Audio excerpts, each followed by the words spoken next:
Accreditation కార్డులకు సంబంధించిన అంశంలో ఈ రాష్ట్ర ప్రభుత్వం ఎక్కడ భేషజాలకు పోయో మీడియా మిత్రుల్ని అది డెస్క్లో ఉన్న వాళ్ళు కానివ్వండి, వివిధ సెక్టార్లో ఉన్న ఏ మీడియా మిత్రుడిని కూడా సపరేట్గా బైఫర్కేషన్ చేయాలన్నది లేదు అధ్యక్ష. ఫస్ట్ జీవో అలా ఇచ్చిన తర్వాత అనేక పర్యాయాలు ఈ మీడియా మిత్రులు చాలామంది ముఖ్యులు ఆ సంఘాలతో కూర్చొని చర్చించిన తర్వాత ఇదంతా సింగిల్ ప్లాట్ఫామ్ మీదనే ఉంచడం కరెక్ట్ అన్న తర్వాత ఆ జీవోను కూడా కరెక్షన్ చేసి మళ్ళీ ఇచ్చాం అధ్యక్ష.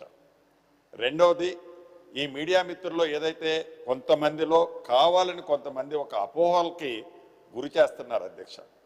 ఇక్కడ ఎక్స్ని ఇబ్బంది పెట్టాలనో, వైని ఇబ్బంది పెట్టాలనో, జడ్డుని ఏదో కష్టపెట్టాలనో ఈ ప్రభుత్వానికి మీడియా మిత్రులలో లేదు అధ్యక్ష.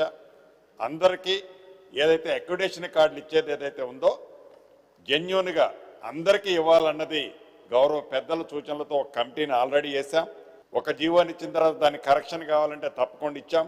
మళ్ళీ ఏదన్నా చిన్నవి ఉంటే కూడా దానికి కావాల్సిన సర్క్యులర్ ఇష్యూ చేయడానికి కూడా ఈ ప్రభుత్వం భేషజాలకు పోయి వాళ్ళని ఇబ్బంది పెట్టేది ఉండదు అధ్యక్ష. ఇది న్యాయస్థానాల పరిధిలో ఇబ్బంది లేకుండా ఉండే విధంగా దాన్ని ఒక తుది మెరుగులు దిద్ది ప్రతి జర్నలిస్టు అర్హులైన వాళ్ళందరికీ కూడా హౌసింగ్ సెక్టార్లో హౌసింగ్ ఇది ఇళ్ల స్థలం ఇచ్చే కార్యక్రమాన్ని కూడా పరిశీలిస్తుంది. 100% దాన్ని